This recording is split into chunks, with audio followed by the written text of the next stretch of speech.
Hola, ¿qué tal, doctores? Muy buenos días, espero se encuentren muy bien. El día de hoy vamos a trabajar esta clase enfocada en principios físicos del ultrasonido Doppler. A lo largo de las sesiones previas que hemos venido platicando y trabajando de manera presencial, hemos trabajado el ultrasonido desde un punto de vista más sencillo, el ultrasonido 2D convencional en tiempo real, blanco y negro que todos conocemos. Pero ahora, este módulo, esta sesión y las sesiones subsecuentes de física de Doppler las vamos a enfocar a conocer esta nueva herramienta increíblemente útil, un poco complicada a decir verdad, pero muy útil, muy útil. Entonces, espero este módulo de física de Doppler sea de su agrado. Espero le tomen pasión para poder realizarlo y con todo gusto estaremos resolviendo las dudas sobre la práctica presencial. Entonces, comenzamos. Resulta que el principio Doppler es un fenómeno físico que fue descrito por el físico austriaco Christian Andreas Doppler por allá de los años 1860, particularmente 1862. En aquel entonces, el 25 de mayo de 1842, Christian Andreas Doppler presentó un trabajo llamado Acerca de las luces de colores de las estrellas dobles y otras estrellas de los cielos. Este fue un trabajo que él desarrolló a lo largo de muchos años, dedicó gran parte de su vida al estudio y desarrollo de estos trabajos y lo presentó como un trabajo de tesis en la División de Ciencias Naturales de la Real Sociedad Bohemia de Ciencias. ¿Esto en dónde? En Praga, frente a un auditorio desafortunadamente solo de 5 personas. 5 personas únicas que estuvieron interesadas en el trabajo que Doppler les quería presentar. Entonces, aparentemente pudiéramos pensar, no tuvo éxito, razón hay. Razón hay porque pues era un tema que quizá no era de gran importancia. Sin embargo, Christian Andreas Doppler marcó un antes y un después en este tema. Su trabajo fue publicado por primera vez un año después en las actas de la sociedad de la que acabamos de platicar. Sí fue publicado, sin embargo, no hubo muchas personas interesadas al querer escucharlo por primera vez. Y sinceramente considero no saben de lo que se perdieron, porque efectivamente fue un gran tema. Ahora, continuando con la historia, entonces Doppler estableció el principio del cambio de frecuencias en la transmisión del sonido cuando existen movimientos relativos entre una fuente emisora de sonido y una receptora. Doppler estableció diferencias de frecuencias partiendo de la luz y posteriormente este efecto Doppler fue aplicado al sonido. Christian Andreas Doppler entonces desarrolló la fórmula para calcular la velocidad a partir de cambios de frecuencias. Entonces, Doppler marcó, repito, un antes y un después en los cambios de frecuencia, en este caso aplicado ya a nuestra materia, al sonido. Las primeras aplicaciones del efecto Doppler en ecografía, en este caso, se iniciaron casi 100 años después, casi un siglo después, a finales de 1950. Esto se aplicó a un instrumento de ultrasonido Doppler que tuvo la capacidad de poder registrar movimientos de las válvulas cardíacas. Si te acuerdas, te acabo de comentar que este efecto se aplicaba en los cambios de frecuencias en elementos móviles. Y en este caso, ¿cuál es el movimiento móvil? Pues básicamente, la estructura móvil, pues básicamente son los movimientos de las válvulas cardíacas. Las válvulas cardíacas son esas estructuras móviles, las cuales son necesarias para poder efectuar un Doppler, un efecto Doppler. La primera aplicación de la ecografía Doppler en obstetricia se realizó hasta 1964. Y como lo venimos diciendo, movimientos de estructuras corporales en este caso, pues esta aplicación Doppler en obstetricia consistió en la detección del latido cardíaco fetal. De igual manera, son estructuras móviles. Entonces, de gran importancia porque marcó un hito en la historia del ultrasonido, marcó una revolución en la historia del ultrasonido, porque ya no solo se valoraba una cuestión morfoanatómica, morfológica, anatómica de un órgano, sino que con el Doppler se implementó el estudio de la hemodinamia de ese órgano, de gran importancia para el diagnóstico médico hoy en día. Y pues bueno, la evolución histórica del efecto Doppler, muy, muy importante. Hay muchos momentos históricos importantes, pero me atrevo a decir que de los principales, 1842, Christian Andreas Doppler describe el efecto Doppler, realiza estudios y se publican, pero hasta casi un año después es que se empieza a ver su utilidad. En 1880, ya lo hemos platicado desde las clases de física, los hermanos Curie describen el efecto piezoeléctrico, descubren el efecto piezoeléctrico y lo describen. Ahora bien, 1954, 1954 se evalúa el corazón por ultrasonido, basado en el principio físico Doppler que dice diferencias en los cambios de frecuencias, partiendo de órganos en movimiento o bien de blancos en movimiento. Eh, por allá de 1970, 1970, 1974, se emplea el primer sistema duplex. ¿Qué es un sistema duplex? Básicamente el sistema duplex se refiere en este contexto a la aplicación de ultrasonido Doppler encimado a una imagen 2D. ¿Por qué se llama duplex? Duplex, dúo. Tenemos un sistema 2D blanco y negro y además tenemos encimado, empatado a su vez, un sistema Doppler color. Un sistema Doppler color. Ahora, a partir de este entonces, 1974, se crea el sistema duplex y hay una imagen Doppler encimada a la imagen 2D. Pero ojo, en ese mismo año no solo se evoluciona el hecho de ver un flujo de color, de ver colores rojos y azules nada más, sino que se empiezan a formular índices para poder estudiar mejor este análisis cualitativo. 1974 se crean dos índices. Es el origen de dos índices que vamos a estar usando a lo largo de la plática y que además esos índices son de notable importancia porque a partir de muchas de estas categorías de índices, muchos valores de índices que vamos a ir explicando a lo largo de las sesiones, nos van a permitir crear un diagnóstico, nos van a permitir llegar a un diagnóstico. En este caso son dos índices de suma importancia, índice de resistencia, también llamado índice de Pourcelot, e índice de pulsatilidad, también llamado índice de Gosling and King. Entonces, estos dos índices son muy importantes y fueron creados en 1974. Si te das cuenta, son muchos los episodios importantes en el efecto Doppler o que tienen que ver con el efecto Doppler en cuanto a su historia, pero hay algunos que particularmente son más importantes todavía, los cuales te los acabo de enunciar.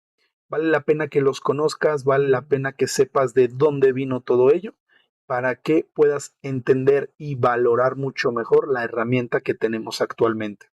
Pues repito, como ya lo dije previamente, muchos de estos científicos dedicaron gran parte de su vida a terminar eh, concluyendo varias situaciones que actualmente a nosotros nos sirven notablemente. Tenlos en consideración. Ahora, en el ultrasonido resulta que existe señal de ultrasonido. los transductores, los equipos de ultrasonido que ya hemos venido trabajando previamente, emiten señales de sonido procedentes del cuerpo, nos dan información del cuerpo humano prácticamente. Al emitirse estas señales, ¿qué pasa? Hay un procesador de imagen ecográfica, se procesa esa imagen, hay un detector de la dirección Doppler, si es que se aplica el sistema duplex con Doppler, y hay una estimación de la velocidad Doppler. Todo esto en conjunto se va a ver reflejado en nuestra pantalla. De modo que en la pantalla que tendremos un procesador de imagen ecográfica, una imagen ecográfica procesada en 2D, que está empatada con Doppler color o Doppler poder, un tipo de Doppler de manera cualitativa, y además tendrá una estimación de la velocidad de este Doppler, es decir, un Doppler cuantitativo. A esto le vamos a llamar sistema Doppler, Doppler color, Doppler poder o Doppler espectral. Más adelante platicaremos de qué se trata cada uno de estos Doppler a detalle. Pero en sí, vamos a ir quedándonos con la idea de que es una nueva tecnología, el efecto Doppler, que se usa encimado a la imagen 2D para que no solo nos dé información morfológica, sino que también nos ayude a proporcionar información hemodinámica, que nos va a ayudar a construir una conclusión ecográfica. Entonces, el ultrasonido en tiempo real, el ultrasonido 2D convencional blanco y negro que ya conocemos, consiste en una emisión, transmisión y reflexión de sonido que nos proporciona la imagen en el equipo, en el transductor. Entonces, es una emisión, transmisión y reflexión del sonido. El sonido emitido de manera normal, ya lo hemos venido platicando en nuestras clases de física del ultrasonido, el sonido emitido choca con un blanco estático, es decir, con los tejidos del cuerpo, dígase hígado, dígase vesícula, dígase columna vertebral, dígase útero, dígase tiroides, dígase el órgano que usted guste. Este sonido emitido choca con un blanco, un órgano que está ahí, que no se mueve, y este sonido regresa para formar una imagen. Y es lo que hemos venido manejando durante nuestras clases de física del ultrasonido. Este sonido reflejado tiene la misma frecuencia de onda y la misma longitud de onda. Es decir, con la misma frecuencia de onda y longitud de onda, el sonido se emite, atraviesa los tejidos y con la misma frecuencia de onda y longitud de onda, el sonido regresa, se refleja de los tejidos. Y este es el principio físico básico elemental del ultrasonido 2D convencional que ya conocemos. Ahora bien, ¿por qué lo menciono nuevamente y por qué hago tanto énfasis en esto? Porque el ultrasonido Doppler consiste en el sonido emitido choca con una interfase, es decir, con un tejido, con cualquier tejido del cuerpo. El ultrasonido Doppler cambia un poquito en su definición, porque el sonido emitido choca con un tejido en movimiento. Esta es la clave. Choca con una interfase en movimiento. En este caso, particularmente los eritrocitos en el flujo sanguíneo. Al chocar con una estructura en movimiento, el sonido reflejado, es decir, el sonido que regresa cuando choca con los eritrocitos, tiene un cambio de frecuencias. Es decir, cambia su frecuencia de onda y cambia su longitud de onda.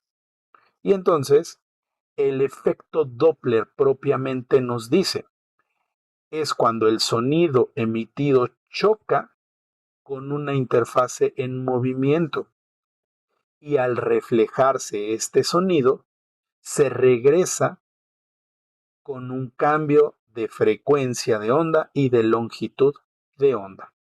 Entonces, en este caso, el ultrasonido Doppler en sí es un cambio de frecuencias cuando el sonido emitido choca con un tejido blanco final en movimiento.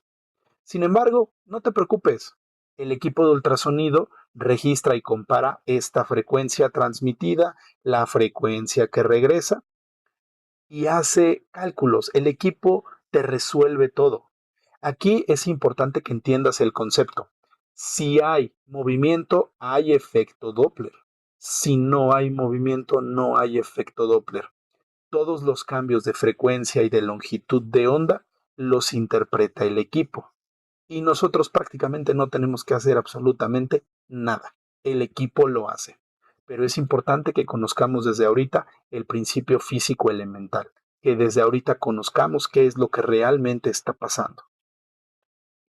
Entonces, el resultado de este cambio de frecuencias, es decir, de la frecuencia, el cambio de frecuencias entre el sonido emitido y el reflejado, se conoce como efecto Doppler.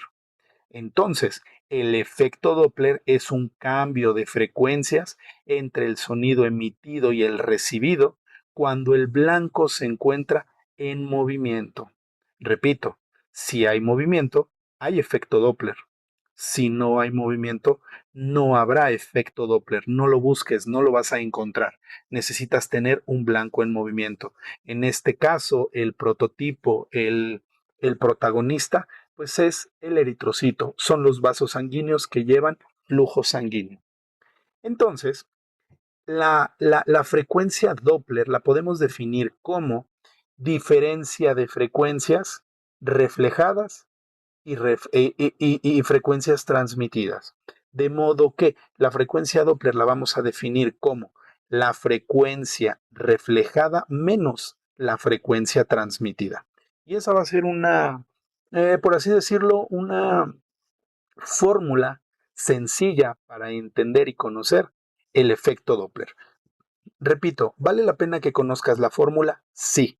¿Vale la pena que te la aprendas? Tal vez. Pero vamos, no veas tan difícil el efecto Doppler al empezar a ver fórmulas, porque es una fórmula, considero yo, sencillita. ¿Cuándo viene el problema? Cuando empezamos a desglosar esa fórmula, porque tiene muchos más elementos de los que parecen, pero hasta el momento con que te aprendas esa fórmula, más que suficiente.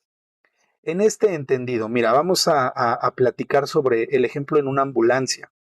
Cuando una ambulancia se está acercando, vamos a suponer que tú eres este pequeño solecito que se encuentra en la imagen. Cuando la ambulancia se está acercando a ti, está teniendo un exceso de frecuencias, está teniendo un exceso de frecuencia de onda. A medida que esta ambulancia se está acercando a ti, las frecuencias de onda están aumentando. Y esto, ¿cómo te das cuenta de esto? ¿Cómo entenderlo? Porque el sonido es cada vez más fuerte y además es cada vez más agudo. Es un sonido muy agudo y es un sonido fuerte que a medida que se acerque a ti va a ir incrementando sus frecuencias de onda y esto se traduce a mucho más sonido y sonido mucho más agudo. Entonces, esta imagen es, por así decirlo, un ejemplo de lo que quiero que me entiendan del efecto Doppler. Poco a poco lo vamos a ir desglosando cada vez más. Ahora, si por ejemplo la ambulancia cambiara de dirección y se fuera alejando, contrariamente se fuera alejando de ti, representado por el solecito, aquí va a pasar lo contrario. Las frecuencias de onda, a medida que la ambulancia se aleje, las frecuencias de onda de sonido van a ser cada vez menores.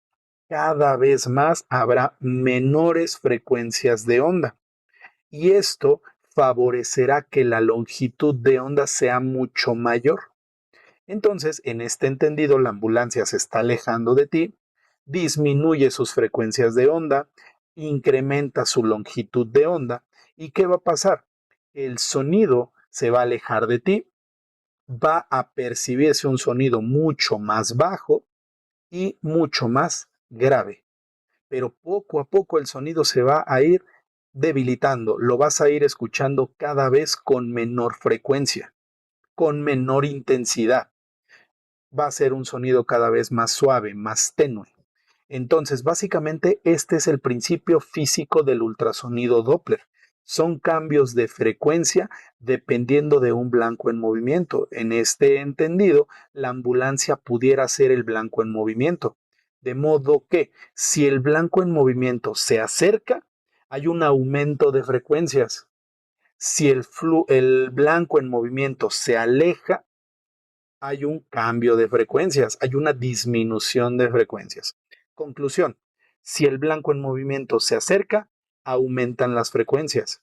Si el blanco en movimiento se aleja, disminuyen las frecuencias de onda.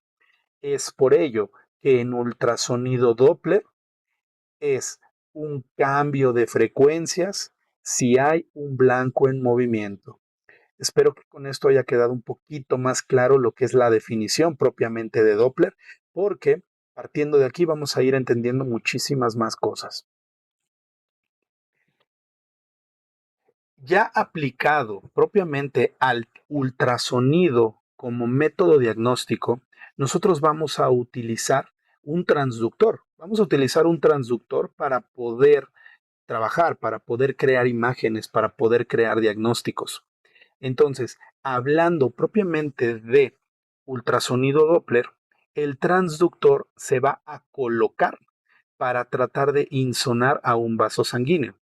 En ultrasonido nosotros le llamamos insonación al hecho o la acción de generar ondas de sonido partiendo del transductor y que van a atravesar las diferentes interfaces, que van a atravesar los diferentes tejidos del cuerpo. Entonces, cuando a ti te digan, oye, estás insonando alguna estructura, es porque estás colocando el transductor sobre la piel y estás generando un ultrasonido, estás generando ondas de sonido que van a atravesar el cuerpo. A esto le llamamos insonar. Ahora bien, el ángulo de insonación, es decir, el ángulo en cómo estamos colocando nuestro transductor en relación con el vaso sanguíneo es de suma importancia, muy, muy, muy importante, porque el haz de ultrasonido que genera nuestro ángulo de insonación se acercará habitualmente al objeto móvil. Aquí, por ejemplo, nuestros objetos móviles son nuestros eritrocitos.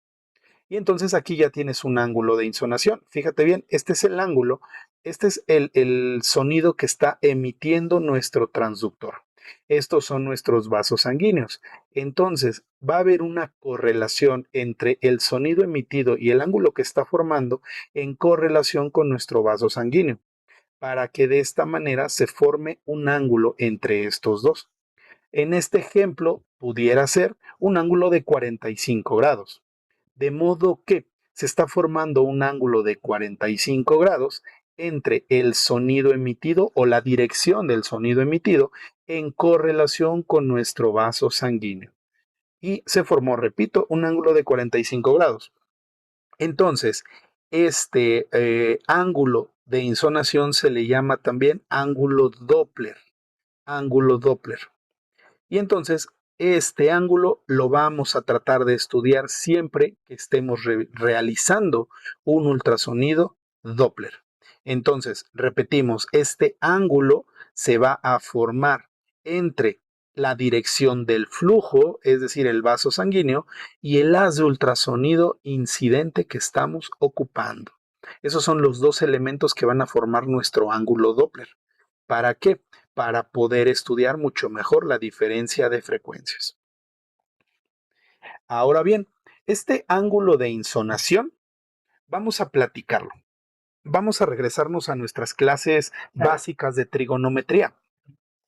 Resulta que existía en aquel entonces el coseno del ángulo, el famoso coseno del ángulo, que eran relaciones trigonométricas que tenían que ver incluso con el teorema de Pitágoras y varios detallitos. No te preocupes, no me voy a meter tanto a trigonometría.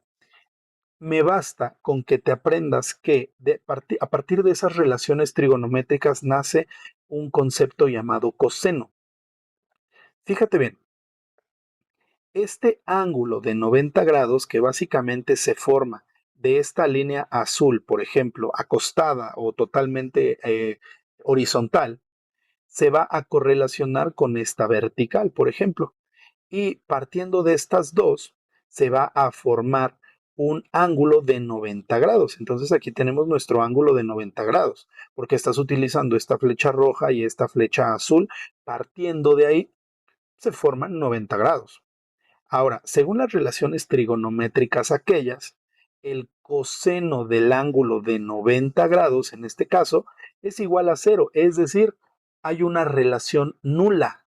Entonces, no nos da ningún valor. De modo que en todo ángulo de 90 grados, su coseno será igual a 1. Siempre, perdón, igual a 0. Siempre, siempre, siempre. Repito, siempre que tú tengas un ángulo de 90 grados, vas a tener un coseno de 0. Ahora bien, contrario a ello, aquí en la línea azul es un ángulo completamente de 0 grados. Tienes 0 grados. En todo ángulo de 0 grados, tu coseno del ángulo siempre será 1. Entonces, aquí, fíjate bien, coseno del ángulo de 0 grados es igual a 1. Coseno de 90 grados es igual a 0. Estos hay que tenerlos bien, bien, bien en consideración, porque a partir de aquí es que trataremos de entender muchas cosas futuras en Doppler, del cómo funciona, del qué hacer y del qué no hacer. Aquí, por ejemplo, si tú tienes un ángulo de 60 grados, que es representado por la flechita verde, tu coseno del ángulo será de 0.5. Entonces, fíjate bien, a medida que tu ángulo de insonación se acerque a 90 grados, tu coseno del ángulo se acercará a 0 grados. A medida que tu ángulo de 60 grados, tu ángulo de insonación, se acerque hacia 0 grados, tu coseno del ángulo se acercará a 1. Entonces, en Doppler, lo ideal, lo ideal siempre será que tu ángulo de insonación se acerque a 0 grados, porque si tu ángulo de insonación se acerca a 90 grados, te va a dar un coseno del ángulo de 90 grados, es decir, 0. Y esto en ultrasonido Doppler se traduce como señal nula, señal Doppler nula. Entonces, repetimos, este ángulo de 60 grados, a medida que se acerque a 0 grados, nos dará un coseno del ángulo de 1 y habrá señal Doppler. Si tu coseno del ángulo, en este caso, en un ángulo de 0 grados, perdónenme, de 60 grados, si este ángulo de 60 grados se acerca a tu ángulo de 90 grados, se irá acercando más al coseno del ángulo que te da 0. Entonces, no habrá señal Doppler. Lo ideal, lo óptimo es que todos tus ángulos de insonación, cuando utilices el efecto Doppler, se acerquen a 0 grados. No importa cuánto, pero que tu ángulo de insonación Doppler siempre se encuentre entre 0 y 60 grados, en el entendido de que entre más se acerque a 0 grados, mejor será tu ángulo Doppler. Será un cálculo mucho mejor. En este entendido vamos a quedarnos con un concepto. El ángulo de insonación siempre será inversamente proporcional al coseno del ángulo. Es decir, a mayor ángulo de insonación, menor coseno del ángulo.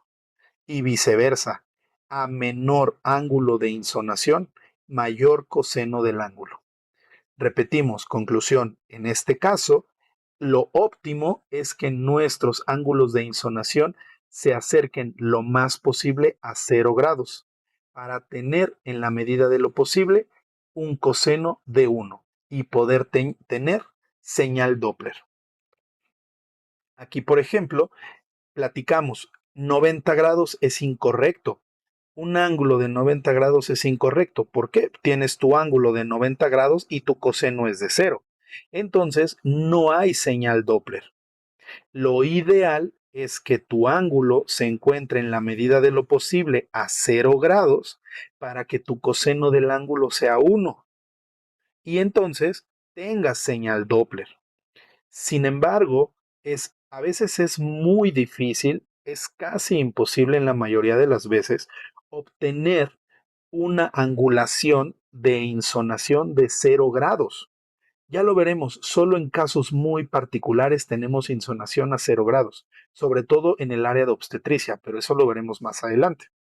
Lo real, lo óptimo, es que tu angulación, lo real, lo óptimo, lo que vamos a ver en la práctica diaria, es que tu ángulo de insonación esté por arriba de 0 y por abajo de 60 grados. ¿Para qué? Para que tu coseno del ángulo se encuentre por debajo de 1, pero por arriba de 0.5. Y de esta manera puedas tener un coseno del ángulo y por esto, con esto, puedas tener una señal Doppler.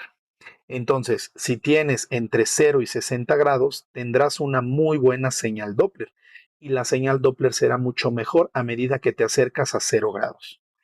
Lo que nunca jamás debes de hacer, pregunta de examen de todo el diplomado, es tener una angulación de 90 grados porque los 90 grados jamás te van a dar señal Doppler porque su coseno no lo permite. Entonces no tendrás señal Doppler. Ahora, este ángulo de insonación en relación con las ondas de velocidad de flujo que vamos a ir trabajando poco a poco nos dan un reflejo de la utilidad del ángulo de insonación. Fíjate bien, si tú tienes un ángulo de insonación de 0 grados, tú vas a tener una muy buena onda de velocidad de flujo. Pero fíjate bien, a medida que te vas alejando de 0 grados, por ejemplo, 40 grados, tu onda de velocidad de flujo ya no es la ideal. Es un poco más pequeña y un poquito más irregular, más difícil de estudiar, pero todavía se vale. Si tú te acercas a 60 grados, la onda de velocidad de flujo se hace más pequeña todavía, un poquito más difícil de estudiar.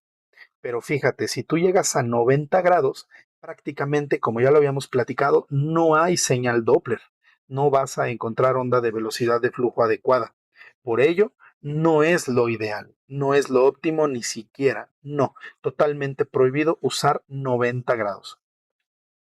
Este ángulo de insonación ya relacionado con el vaso sanguíneo pasa exactamente lo mismo.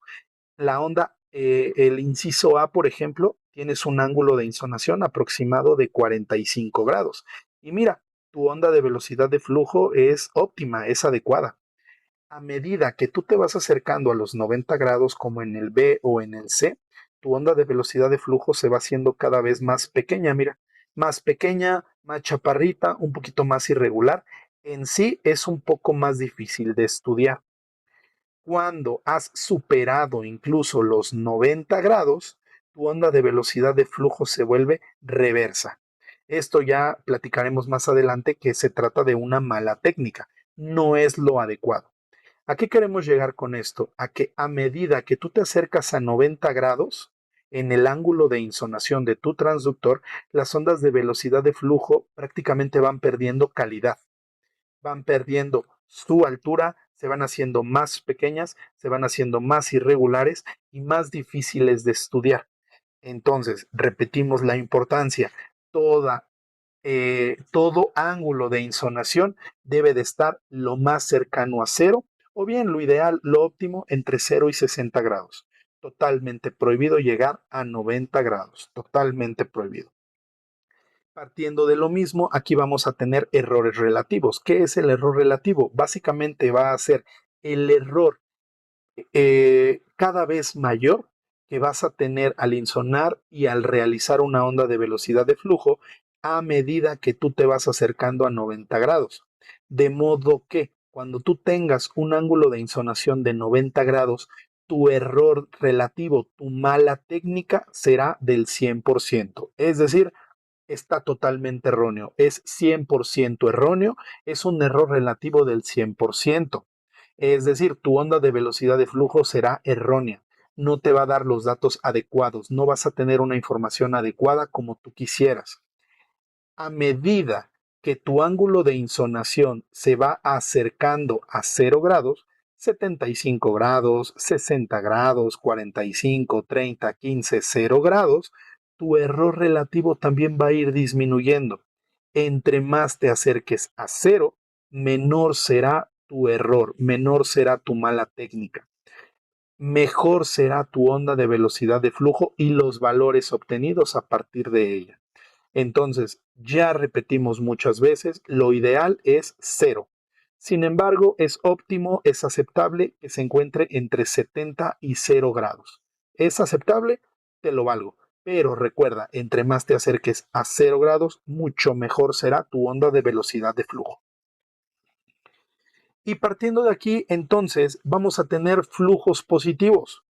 ¿Por qué? Fíjate bien, ya lo platicamos previamente en esta misma clase. Vamos a suponer que estas frecuencias de onda se están cambiando. Hay cambios de frecuencias relativos y se están acercando al transductor. Entonces vamos a suponer que este auto se estuviera acercando al transductor, que es lo mismo que los flujos del vaso sanguíneo, por ejemplo.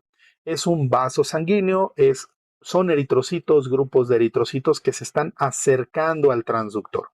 Si tú te acuerdas, hace ratito platicábamos del ejemplo de la ambulancia. Es lo mismo. ¿Qué pasa cuando la ambulancia con plenas sirenas se está acercando a ti? Lo mismo va a pasar con el ejemplo en este auto. La ambulancia se acerca, los flujos se acercan al transductor. ¿Qué es lo que pasa? A esto le llamamos flujos positivos. Entonces, ¿cuáles son los flujos positivos? Los flujos positivos son cuando el flujo, cuando la ambulancia, cuando el ruido, cuando el auto, cuando la sangre, cuando los eritrocitos se acercan hacia el transductor. La palabra clave es acercar. Cualquier cosa, dígase lo que sea, se acerca hacia el transductor. Entonces, cuando tú en la onda de velocidad de flujo, que la onda de velocidad de flujo básicamente es todo esto que se muestra en el esquema.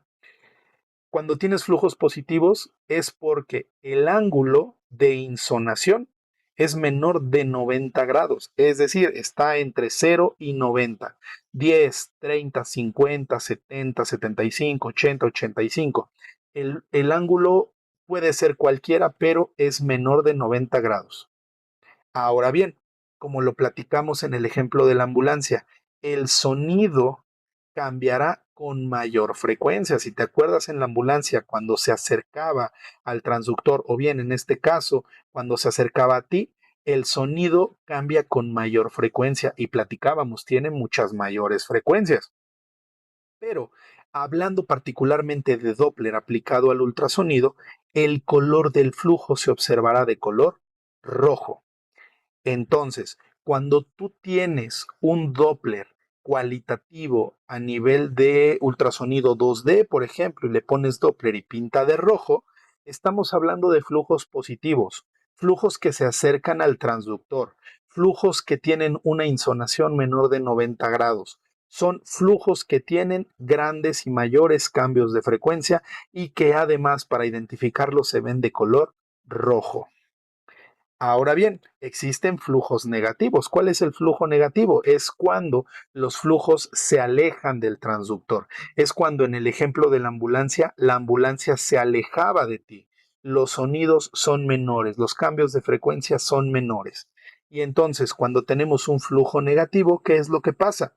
El flujo entonces se aleja del transductor. Es todo lo contrario a lo anterior. El flujo se aleja del transductor. El ángulo de insonación es superior de 90 grados, todo lo contrario a lo anterior. El sonido cambia con menor frecuencia. El sonido cambia con menor frecuencia y sus frecuencias de onda son menores entonces. Y el color cualitativo del flujo que veremos en el Doppler es de color azul. De modo que siempre que tú veas una imagen 2D que tiene un flujo azul dentro de un cuadrito que se llama caja de color o ventana de color, siempre que tú veas esos flujos en el interior, podrás decir, ah, mira, ese es un flujo rojo porque se está acercando al transductor, porque tiene una insonación menor de 90 grados, porque el sonido reflejado cambia con mayor frecuencia y porque efectivamente es rojo. Ahora, si tú ves un flujo azul, tú dirás, ah, es un flujo negativo, porque el flujo se aleja del transductor, porque el ángulo de insonación es mayor de 90 grados, porque el sonido que se refleja cambia con mucha menor frecuencia, tiene menores frecuencias de onda y además efectivamente lo estoy viendo de color azul. Y es así como empezamos a diferenciar flujos, pero además de diferenciar, estamos empezando a interpretar qué significa un flujo rojo y qué significa un flujo azul. Espero poderte cambiar esta definición que muy probablemente tienes de que el color rojo significa que es una arteria y el color azul significa que es una vena. Estamos en un gran error si es que así lo pensabas. Ojalá a partir de ahorita podamos cambiar ese concepto porque el color rojo ya viste que son flujos que se acercan y no son arterias. El color azul ya viste que son flujos que se alejan y no son venas. Entonces, vamos a entenderlo a partir de todos estos principios físicos de los que estamos platicando. Espero haya sido de gran utilidad esta charla. No se te olvide y ojalá hasta dormido me puedas decir la definición física de Doppler. No se te olvide ángulo de insonación, error relativo, la importancia del coseno y lo que significa ver en tu mapeo de color un color rojo o qué significa ver un color azul. Espero haya sido de gran utilidad para ti esta charla. Apréndela, estúdiala, aplícala y nos vemos en la siguiente clase. Nos escuchamos pronto. Hasta luego.